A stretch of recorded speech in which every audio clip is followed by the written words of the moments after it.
Fed Chair Powell's housing reset spreads to SFR, multifamily, land. In mid-June, Fed Chair Powell used a phrase when addressing reporters that caught a lot of attention at the time. He made clear that the central bank was carefully watching housing prices and residential investment, and then said this: "I'd say if you were a homebuyer, somebody or a young person looking to buy a home, you need a bit of a reset. We need to get back to a place where supply and demand are back together and where inflation is down low again, and mortgage rates are low again." He added that the Fed world work, in a way, see the housing market settles in a new place and housing availability and credit availability are at appropriate levels. Then he said thank you and left. 10 weeks later, there is little sign this is happening. John Burns Real Estate Consulting takes a harder-edged view, saying that to address inflation, the Fed is throwing the housing market under the bus across the board with rising rates.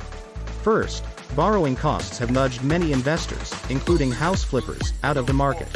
Our 2Q22 survey of fix and flip investors across the country, which was fielded in mid-July, revealed that 35% of flippers saw at least half of their deals fall through due to the rise in financing costs, they wrote.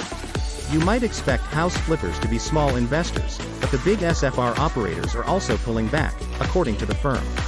For example, during the American Homes for Rent Q2 earnings call, CEO David Singelin said, "It is a statement that we need to be patient and allow the market to reset, and those opportunities will be available to us as we move forward. It's all about the fact that capital cost for us as well as for the individual homeowner has changed, and that's got to get reflected in the marketplace. And it's getting there, but it's not there yet. Private home construction is down." Census Bureau figures showed privately owned housing starts in July down 9.6% from the revised June estimate and 8.1% lower than July 2021. Although, as often is true with census data, there is enough statistical uncertainty that the agency can't say for certain if any change actually happened. That has spilled over to affect land deals, according to the firm.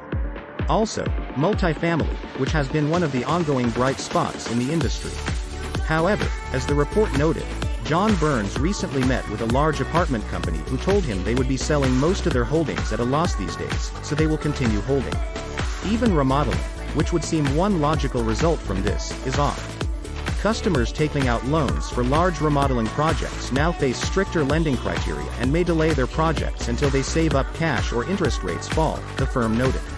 There's no way to tell if the Fed will manage its soft landing, but as the consultancy wrote, customers taking out loans for large remodeling projects now face stricter lending criteria and may delay their projects until they save up cash or interest rates fall.